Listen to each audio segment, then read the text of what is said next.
Uh-oh, looks like this broadcast was deleted on Facebook. Okay, why? Live, go live. I don't know what happened, but it was deleted on Facebook. But we're going to go live everywhere else, and then we'll just upload it to Facebook later. So, hey, everyone, how are you doing? I am so excited to be here today with Dayna Steele. We are going to be talking about her new show and a bunch of things, her book, her show, how you can actually apply this to your own life. Because I think, that's something that I don't know if you guys are thinking about a book. I know I've been thinking about a book for a long time. How do you think about putting that together? But you, Dayna, have written lots of books, like so many books. So welcome to Smart Social Secrets Tips on Thursday. I'm so glad to have you, and I'm excited to be talking about Woman in the Mirror and how we're going to work through your play. So tell us a little bit about how you came to deciding to do a play. I'm going to pull up your book here. I know you wrote it. It's kind of the same reason I wrote Surviving Alzheimer's with Friends, Facebook, and a really big glass of wine. And that is nothing has changed since my mom was diagnosed with Alzheimer's. Nothing. We haven't made any advances in research. We still don't know what causes it. There's really no cures. Maybe we can slow it down a touch. But most importantly, people still don't talk about it. People still have no frigging idea what is coming. And, I'm a very organized person. When I don't know something, man, I jump in. When I started the space store, I bought HTML for dummies. And, I'll say, okay, mom's been diagnosed with Alzheimer's. I got this. I'm going to figure out what you do and where you go and who you call. And, oh, no, Alzheimer's takes you down a different path, if not every day, 18 times a day. And it's yeah, Dorothy didn't even go down these paths in The Wizard of Oz. It's just some crazy ass stuff. And that's what I realized early on is nobody talks about it. So I wrote the book. And then after my congressional run, I went to New York to spend the weekend with my son, and we went to see what the Constitution means to me, which is based on a true story of the woman who debated the Constitution in her high school years to raise money for college. And I was so inspired by her show, her story, her format, how she did it. It was her story, but it was a play, but it wasn't. And it was a lecture, but it wasn't. I came back, and it's always kind of been in the back of my head that Surviving Alzheimer's was going to be a speech for healthcare groups, medical conferences, associations. But I tried to develop it over the years, and it never felt right. It never went anywhere. And after I saw what the Constitution means to me, which, by the way, if you haven't watched on Amazon Prime, watch it. Yeah. I was so inspired, and I mentioned it at a luncheon one day. A director was sitting at the table, and she was kind of like, "That's nice," because I'm sure everybody says to her, "Ooh, I have a play," and she was like, "That's nice." But I did what I always do, taught by my mother, wrote a handwritten note and said, "It was so nice to meet you. Here's the book I was talking about. Feel free to pass it on. Somebody always knows somebody who needs it." And she called me 2 weeks later and went, "Oh my God, I've already started the script." There you go. Oh, gosh, that's crazy. And, I want to even back up a little further, because when your mom came down with Alzheimer's, one of the things you did is you kind of turned to social media, Facebook, right? So can you talk about how you grew kind of a community around yourself during your mom's illness? Definitely. We got the diagnosis and we were just floored by it. We had no idea what to do, where to go. I called my husband, I called my 3 sons, I called my brother, I called my 2 nieces, I called my aunt and uncle, I called my cousin. Oh my God, I couldn't call one more person. And my mother is a social animal. I come by it honestly. And there was just, I was so depressed and so scared and so confused. I just could not say it one more time. So I thought, I'm just going to post it on Facebook, because I know a lot of her friends, she wasn't really on Facebook, but a lot of her friends were, and distant relatives, and it'll just spread that way. And then people can call me if they want to know more. And I was so stunned over the next couple of days, the hundreds of responses I got from not only friends and family, but complete strangers, my mom, my dad, my wife, my husband, my aunt, my uncle, my grandmother. And I thought, wait a minute, nobody's talking about this. Why not? And as time went on, I had questions. I discovered I could find the answers much faster from my community on Facebook. And then the first time I laughed at something my mom did, it was the first of many guilts. I felt so guilty for laughing at her. And so I Wow. posted, wow, what's wrong with me? I found this funny. And then people started sharing their funny stories, which were equally as funny, if not funnier. And when there was one person who said to me, if you don't laugh, you'll cry. And so I started sharing everything, the good, the bad, the funny, the ugly, the questions, and we became a community. And if you don't want to be that public, I still advise people the minute you find out, Mhm. there are support groups at hospitals. You can ask your doctor. I know Methodist here in Houston has great support groups. Mhm. You cannot do this alone, period. Well, it's really hard, and I love your book because I'm just here's the table of contents. But I love the book because the other thing that you did, which I thought was really amazing, is not only did you tell the story of your mom in the book and kind of what all the things you went through, a lot of the things you posted about it was really a lot of the day by day, like on Facebook and what you did. But I also loved that you spent a lot of time outlining resources for people. So These are all the things I wish I had known. yeah, Did you know that the Social Security Administration won't accept a power of attorney? You I you did not know you that. you No. have to your loved one. You have to designate. It's a lot easier these days, but I still finally just loaded mom up in the car and we marched down to the Social Security office and stood in line. And then sat down in front of her and went, "This is my mom. She has Alzheimer's. I need to be able to access all of her things." A lot of banks will not accept power of attorneys anymore because there may be 15 different power of attorneys out there floating around. So I made sure I was on mom's bank accounts. I had a neurologist talk about what happens when the rest of the family's not on board. That happens a lot. Yeah. What about the living arrangements? There are actually people that will go find at no charge because the facilities pay them. It's like a travel agent. You're not paying the travel agent fee. The airline's paying the travel agent fee, or the Mhm. cruise line is. There are assisted living specialists who will go through everything you need to know because it's a very personal decision: culture, food, location, activities. And I didn't know all these things until it was all over. So I compiled everything I learned and then tried to bring it down to the simplest of terms because you just don't have time to be smart during Alzheimer's. You No, just I mean, really you need don't. like a guidebook, and that's what I love about the book. It's really a guidebook of things that you can do. So, the neurologist, the living arrangements.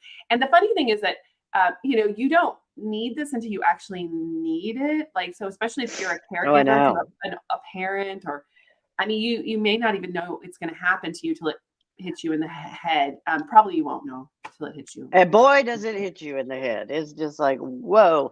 The most important thing in that entire book are the list of 25 questions every family should ask. You have a son getting ready to go off to college. Hmm. You should sit down and talk about all 25 of these questions because what Oh, happens I didn't think about if that. something happens to you when you're gone at any age? And we had Mhm, answers to 24 of these questions. I knew all of mom's logins. I knew who she wanted to mhm. call. She had written her obituaries. I knew I was going to have to take that damn dog. you know, we knew everything, but we never discussed what happens if you become incapacitated because there Mhm. was no Alzheimer's, there was no Parkinson's. None of this was in our family. We've never even Yeah. had broken bones. We're knock on wood, no cancer, nothing. Um, and my dad had dementia, but we just figured, he had frontal dementia. He smoked. Mhm. He was very stressed. He had a lot of anger issues. So I mean, he stroked out from anger.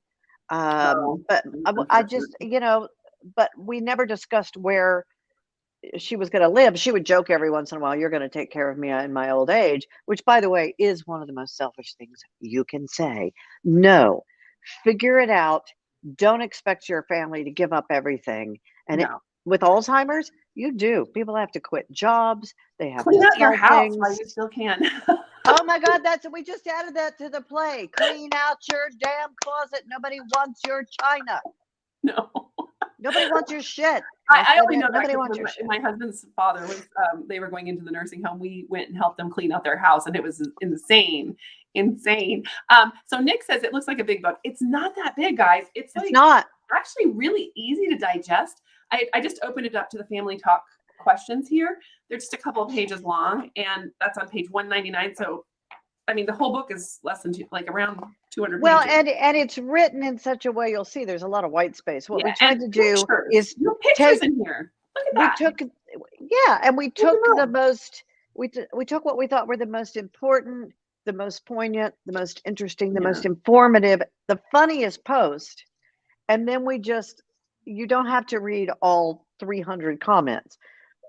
I think the most we have on any one post is 6 comments. We also narrowed down the comments to, okay, this is the funniest, or this is the most thoughtful, or this is the one that's going to help you the most. And really you use the comments from the Facebook page. I mean, Yeah.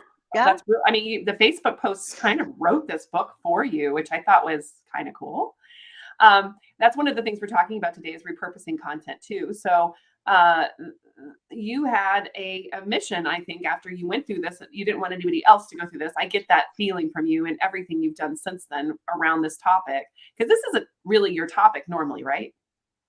Oh gosh, no, not at all. But it has become. I really have made the decision in the last just probably 6 weeks or 2 months that I'm probably not going to be speaking or doing the Rockstar Principles podcast or anything anymore. As much as I've tried to avoid it, it's going to be doing this play. And even if I'm not starring in it moving forward, we are going to take it on the road. We'll hire an actress, but we are going to educate people on Alzheimer's and what's coming. I saw the comment from Nick. Nick, thank you. That's very sweet of you. He has a good tip. No, it was not my tip. Huh? He gave us a tip here too. The password manager tools are very helpful for logons and passwords. Yeah, agreed.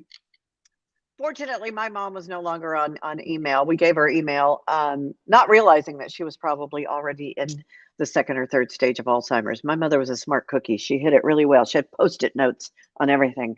And email became the gift that kept on giving. So, yeah.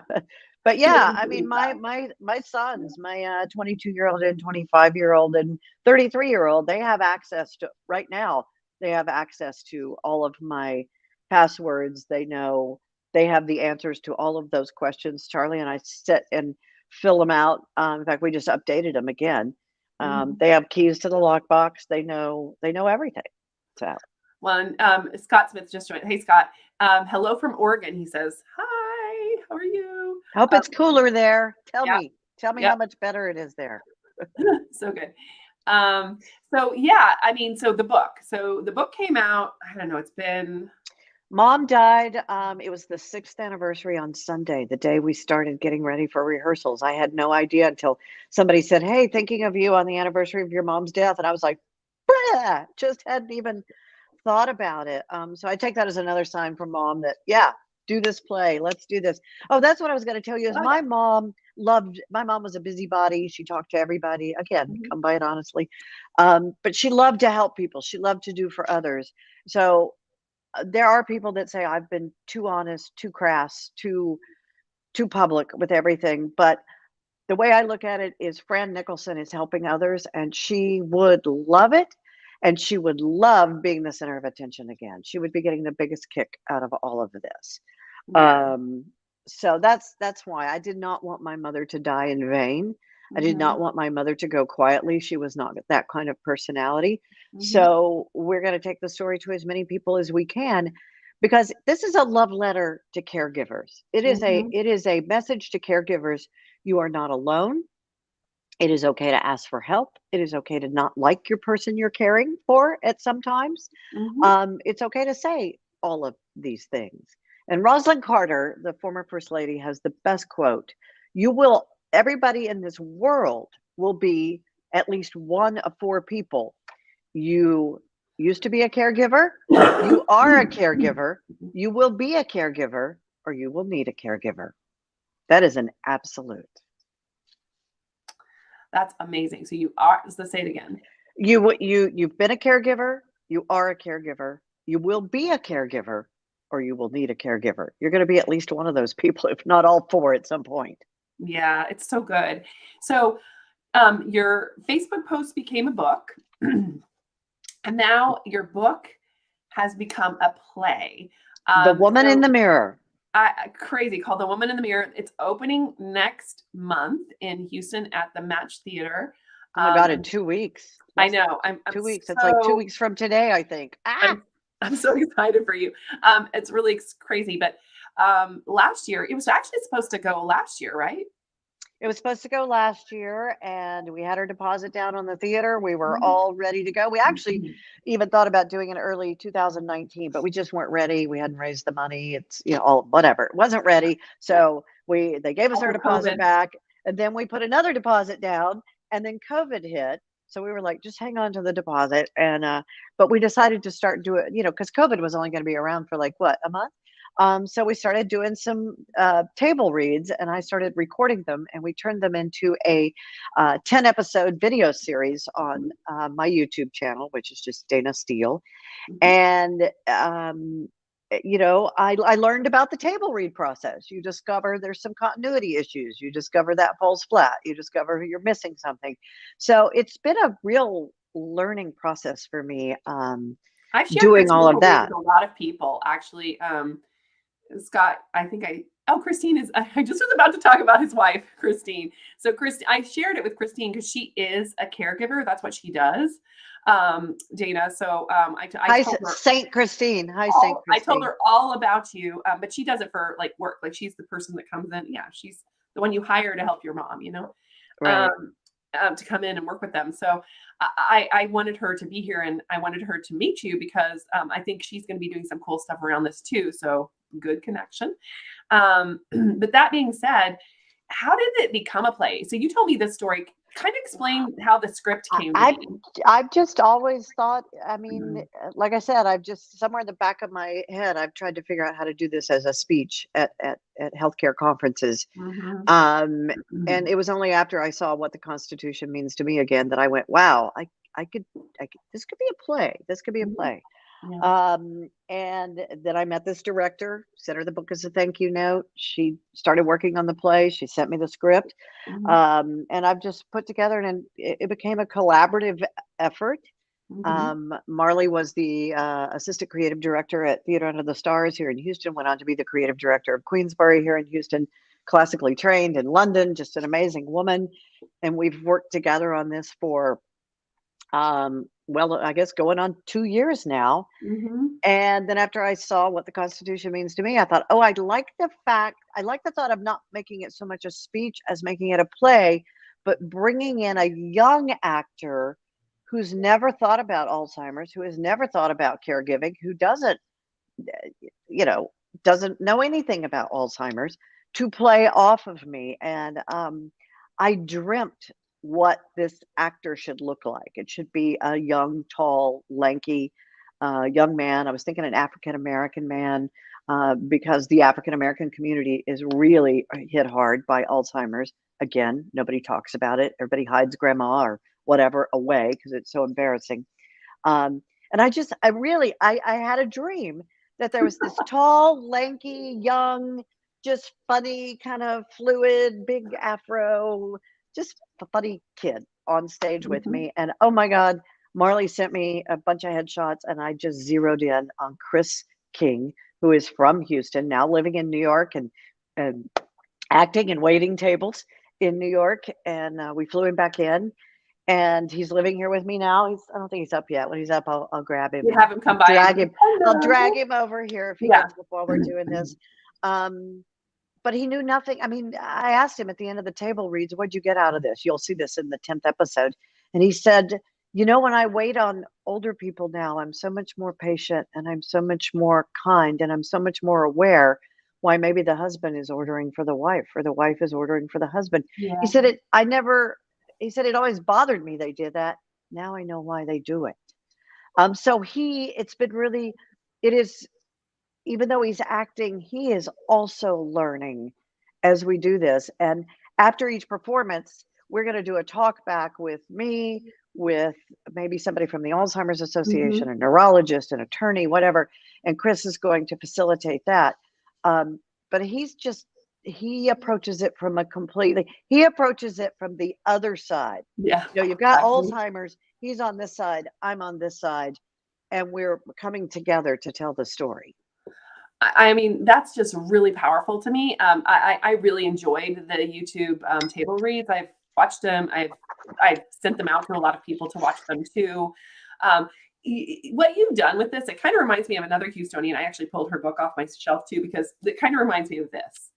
Brene Brown's Daring Greatly. Oh, okay. So Yeah. just really being authentic about your experience. And that's what I think, Dayna, you've done with this is you've taken your experience, you've been super authentic about it, which I know is not a big stretch for you. And some people it is. Why but- does everyone keep saying that? Because it's just your personality. But I mean, some people are more worried about like what people would think and stuff. So, but because you've been willing to dare greatly and share this and kind of, take a risk to put your mom, to put Fran out there. You've really helped a lot of people to go into these kinds of situations better, not just Alzheimer's, but like any kind of situation where their parent is, been incapacitated in some way, or I sent it to my mother who, she's, my stepfather's going through a brain tumor, which is similar, right? You lose like who you are kind of. So I do feel like it's been a really powerful tool and book. And I love that you've taken this book and really your Facebook conversation with people, turned it into a book, now turned it into a play that is going to go live and maybe even go, who knows where from there. You talked about taking it to a national stage possible. My goal is Broadway. I mean, Yeah. it's like, go big or go home, says the woman who ran for Congress. Yeah, I know a couple of people I know a couple of people in here are not from the Houston area that are listening right now. So I'm gonna like put a ticker on the bottom where you can buy the book on Amazon because the book is a good place to start.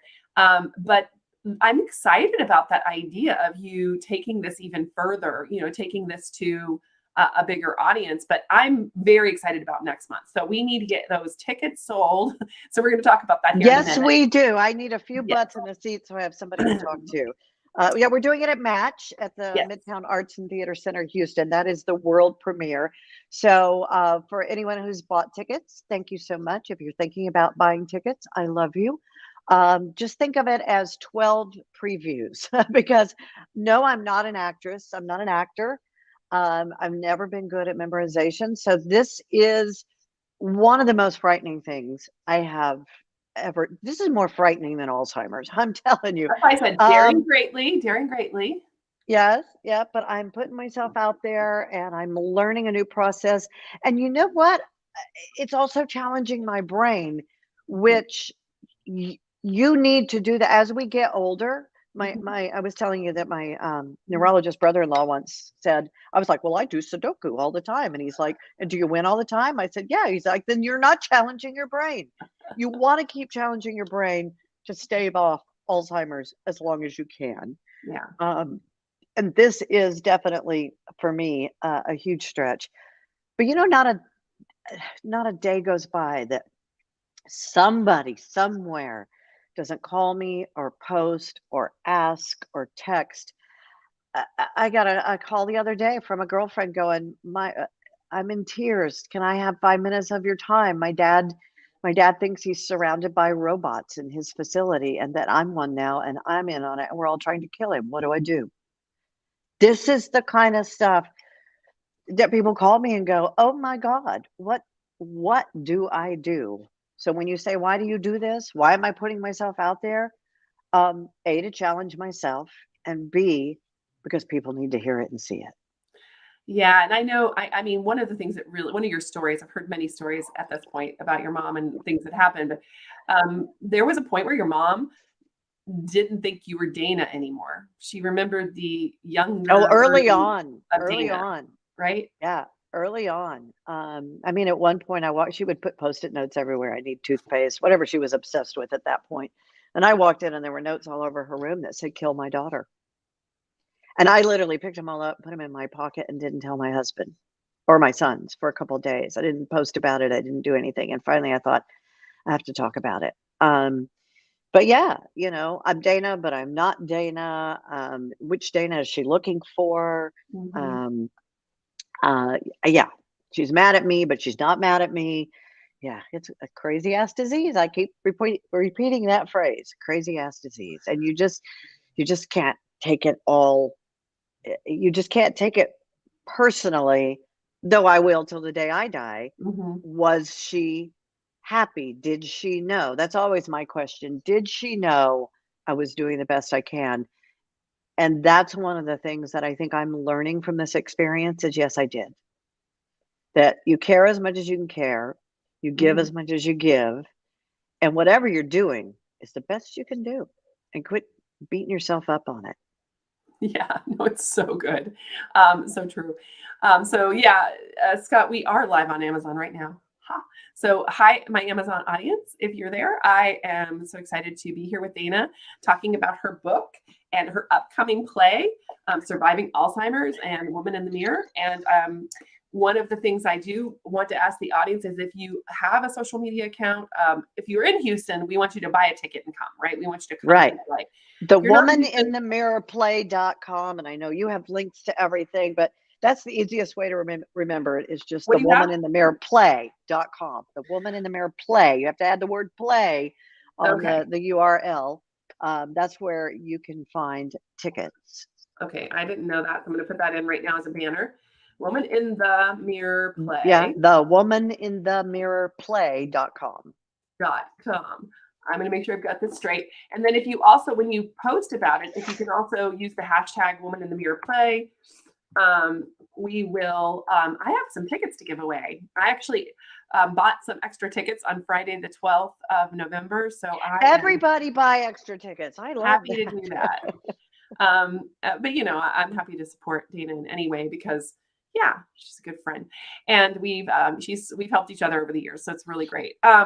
So the woman in the mirror play.com, go there. I did that right? Everybody check The my woman in the mirror handwriting. play. Cool, Yes.com. cool. And It's then a lot to type. I know. I need shorter it URLs. is, but that's okay. You're good. So if you can do that, the womaninthemirrorplay.com, and definitely get your tickets to come if you're in Houston. I mean, that's really important. And if you would like to win tickets, add this hashtag, and I will draw from the people who promote the play. I want to help Dayna get this play sold out. So if you can help And us, I that would have be great. another request for Sure. somebody like I'm looking at Nick Papp's Yeah. comment about password managers. Now, Uh-huh. somebody like Nick, is Nick here in Houston? No, he's Okay. See, we are he used looking to for be, but not anymore. experts, and I hadn't thought about this. We may have to use Cami when you come. Social media experts to talk about.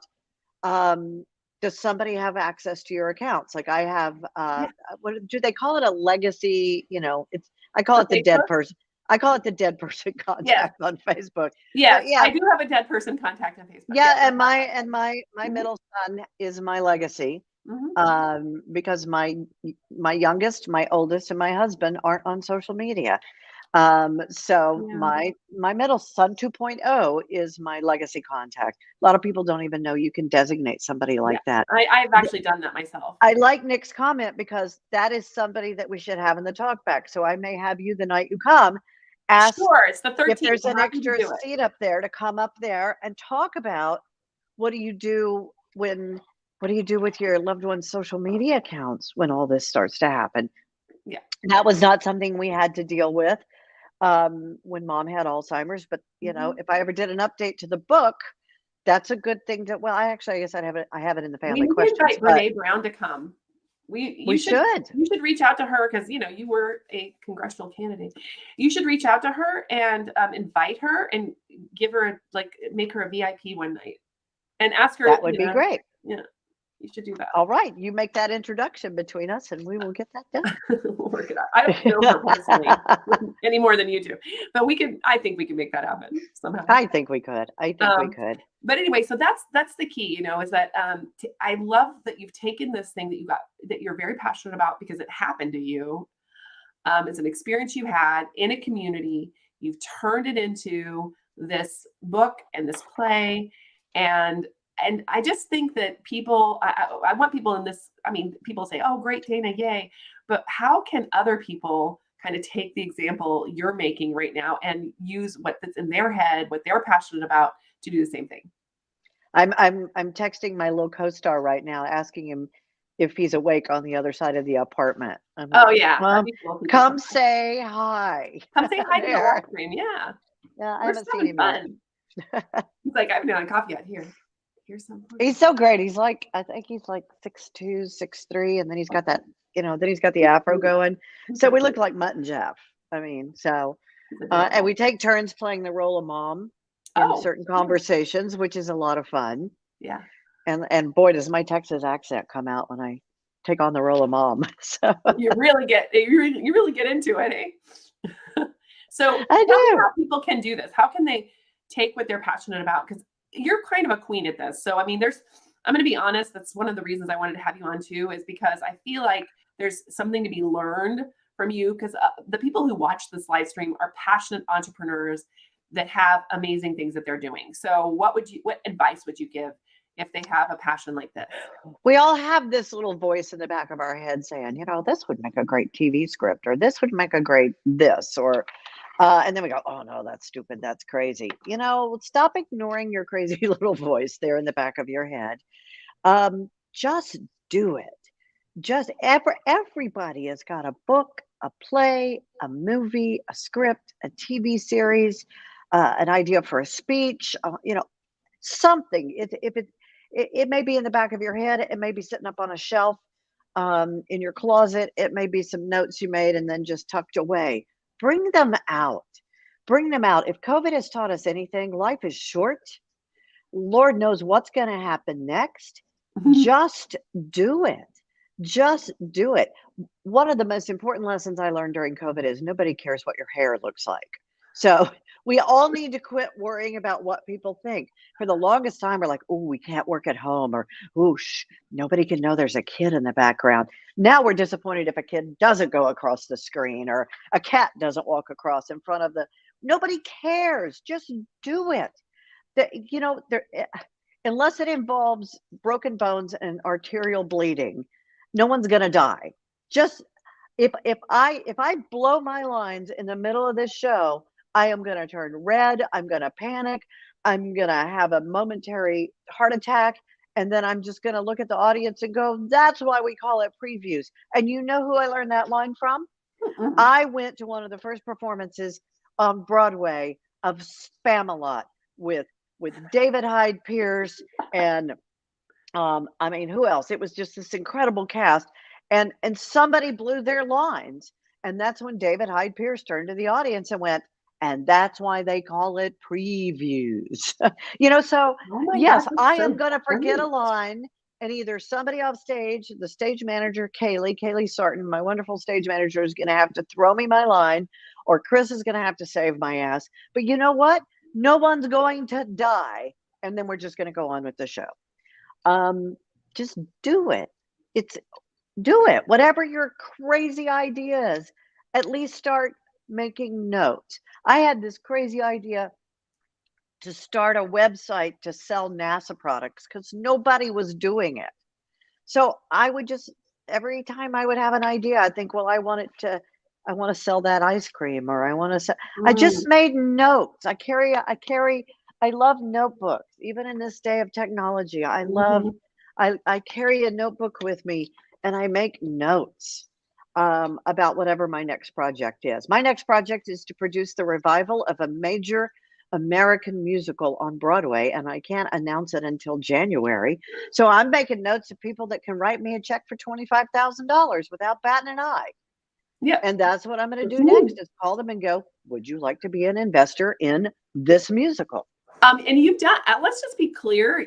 So we were talking about, you just suddenly did a play. You've been working on some Broadway stuff. You've been working on some investments. There's several shows that you've been involved with on the East Right. But side. that just, when you're an investor in Broadway or the West End, I tell people it's just the world's most expensive opening night tickets. You just write a check and go to the party.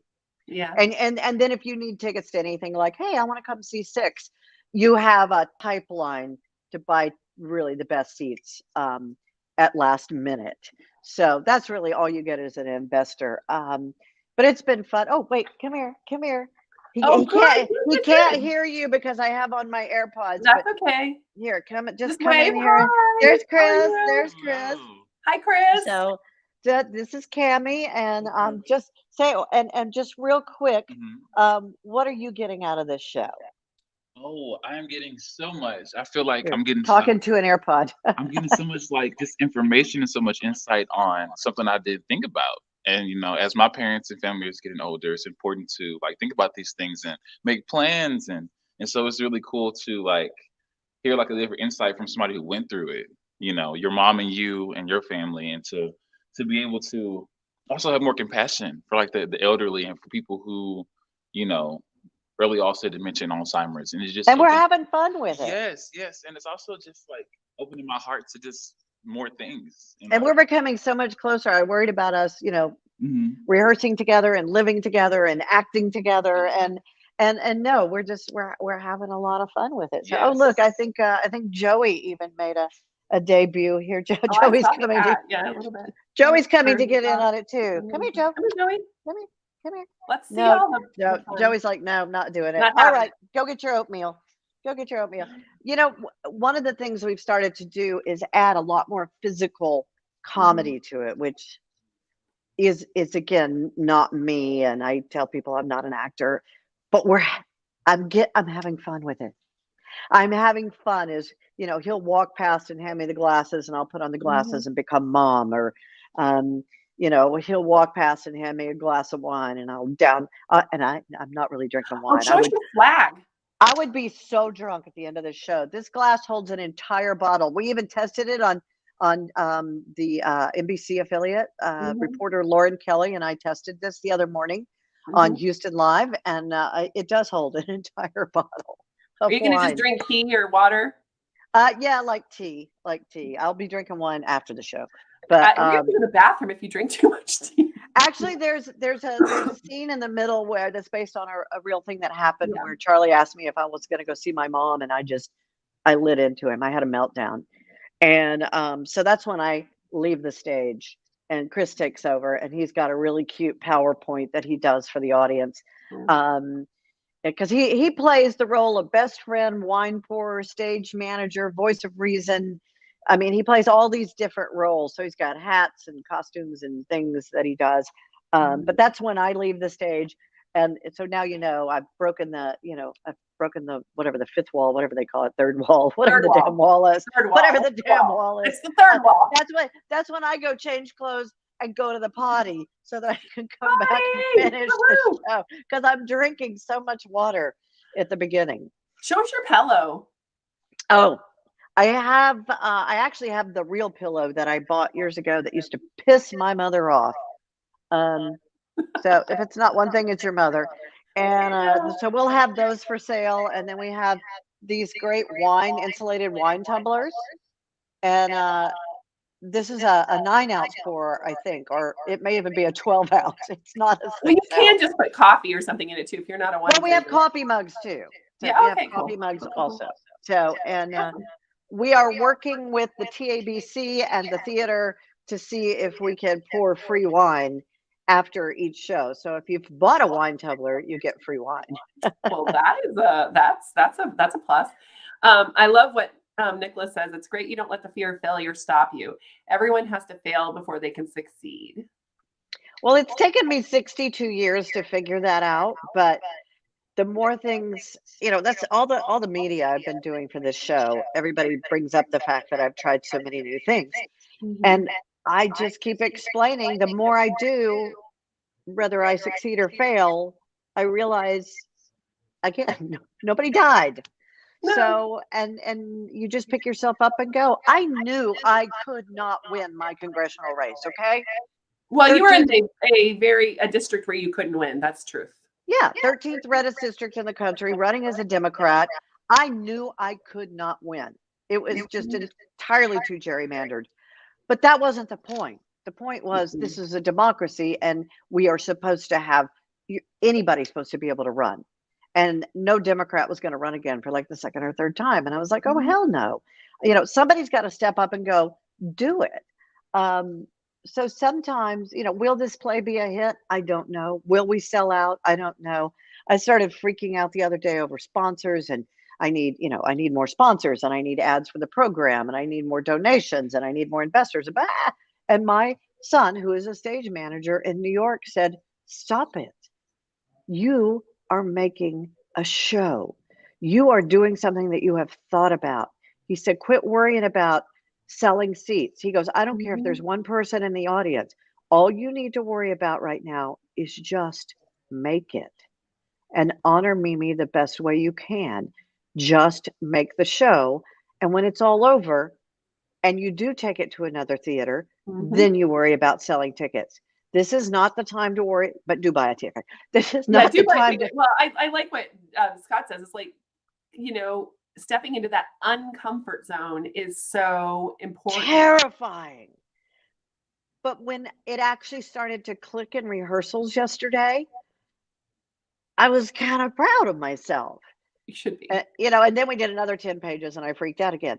But it's out of the mouths of babes, again, the son that talked me off the ledge during Alzheimer's is the same son who's talking me off the ledge here.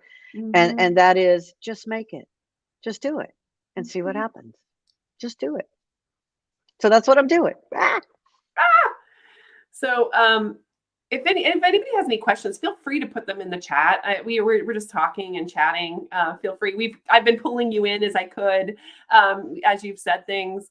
If there's anything you want to ask Dayna, let me know. Certainly, we would really appreciate your help in promoting the show.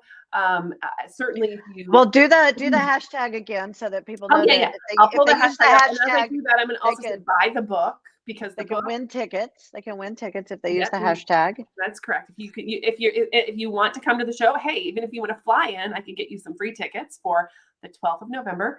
And hell, if you can't do that, just let me know. If you want to come in from out of town, I'll buy you tickets. So just The Woman in the Mirror play. And the thing is if you're not here and you win the tickets, we can find caregivers to donate them to. That's another thing we're going to try to do. We've started to have groups reach out to us. So we've got a group ticket prices. We got a group of 20 that's coming from Outsmart Magazine. They've decided to put together a group of 20 people from the LGBTQ Chamber of Commerce here in Houston. So they're all coming.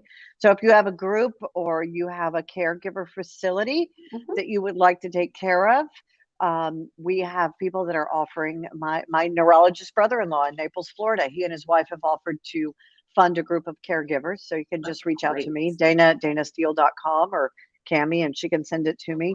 So we're also, it doesn't matter if you're in Houston or not. If you want to fund a group of caregivers, we'd love to bring them to the show, because it is a love letter to caregivers. And an easy way to post about it is to, wherever you're watching it right now, just share it with what you got out of today's talk. And then this Woman in the Mirror play, URL, I can't even talk, URL and hashtag. If you just share it and then put the hashtag and URL there, I'll see it. You can tag me too if you want, but I'll find it if you put the hashtag in. So I can look for it everywhere there is social media. So, Twitter, fantastic. Instagram, Facebook. Make sure it's public. If it's on Facebook, it has to be public or I can't see it. And then I can find it with the hashtag. Even YouTube, I can find it with the hashtag these days. Crazy, but true. So, the Woman in the Mirror play, share it for us. LinkedIn also, I can find it there like that. So I'll look at all those platforms. And if you share it, I will put you in a hat and then I'll draw. And then if you can't be here, that's fine. We will donate those tickets to caregivers. Or you come. I mean, hey, jump on a plane. It'll be really fun. So it's fantastic. And the most important thing that I can say to anyone listening or watching who sees the recording of this later is I am very reachable. And if you need anyone to talk to, or you need some advice, or you have a question, not a day goes by that I don't answer one of these, because there's always somebody. And do not be afraid. Do not be shy. I am more than happy. I don't care how busy I am. I will find time to answer you and help you, because it takes a community. You cannot do Alzheimer's alone, period. Yeah. Oh gosh, that is so powerful. We do have a question, so let's read it. Looking forward, are you thinking about a course or a paid membership community as these are the big trends right now. Interesting. You are going in the theater direction. One of the things we have talked about doing, but we decided not to do it with this world premiere because this really is a workshop. We are workshopping this to see what works, what doesn't work, what line is funny, what line isn't funny. I think it's funny. Somebody else doesn't think it's funny. What we will do is this, once this is all over, we may rent the space in a theater and bring in a couple of cameras. And then we will do it as we'd like to do it as a live stream. We'll do it as a paid live stream or a paid download. That is that we have to get through these first 2 weeks. Who would you work with to get that done? Like who? Oh, we've already got a film crew. We've already got people lined up. A friend of mine does a lot of live concerts in Chicago. She's with a radio station in Chicago. So they've given us a list of 6 different live streaming companies that they've used to do live concerts. So there's any number of companies, but we would do it with we've raised the money. I've got a lot of incredible investors. I'm very proud to say the very first investors in The Woman in the Mirror were the real Nick and Diane from Come From Away. So so they were the first ones to write a check for me to get this thing off the ground. But that's the plan. Let me get through the world premiere. And then we hope to come back the first of the year and stage it without an audience in a black box and film it. We may even it'll be an invited only audience. We won't sell tickets to that. And then we will live stream it and then put it up as some sort of pay-per-view. But thank you for asking, Nick. Thank you for giving me more work, Nick. I'm trying to take a vacation after this. He's great at giving us more work to do. He's good. He does that for me too all the time. So the truth is that there's different ways to get your message out there. And for you, Dayna, I believe that, theater is sort of it's a universal language, right? That people can really understand and bring it in. So, my son is also an actor. So, and planning to be a Broadway actor eventually. So, that's his goal. And it's been kind of a crazy ride.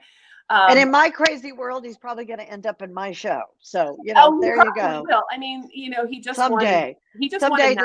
Maybe he'll write a song for your show. He just won. Someday some star actor is going to walk up to me and go, "You don't know me, but you and my mom."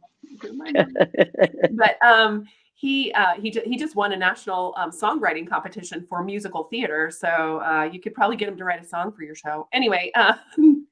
There's one thing I wanted to say before we wrap up here, because it is along the lines of what you teach. And that is, whatever it is you want to do, figure out who your audience is, who is it you're trying to reach, and then figure out where and how they consume. So I have a whole list. I have, there's my personal Facebook, there's the Woman in the Mirror Play Facebook, there's the Rock Business Facebook, there's LinkedIn, there's Instagram, there's the Instagram for the play, there's Twitter, there's a book, there's a live stream, there's a play. What are all of the things you can do? Who's your audience for each of them? Where do they consume? And how are you going to talk to them? So how I tell you about the play on my personal Facebook page is completely different than the way I tell you about it on my LinkedIn page. But you have so much at your fingertips to leverage. Just again, take your little book, get organized, write it down. How are you going to leverage all of these different audiences, and how are you going to communicate with them? Yeah. And you do that so well, Cammie. You teach that so well. And it's really about the assets you have at your disposal, right? And that's what assets do you have, and how can you, coalesce them around what you're trying to accomplish for the people you're trying to accomplish. And for you, for this, you're really trying to reach those people that are going to end up in a caregiving situation eventually, which is all of us, right? So that's everyone.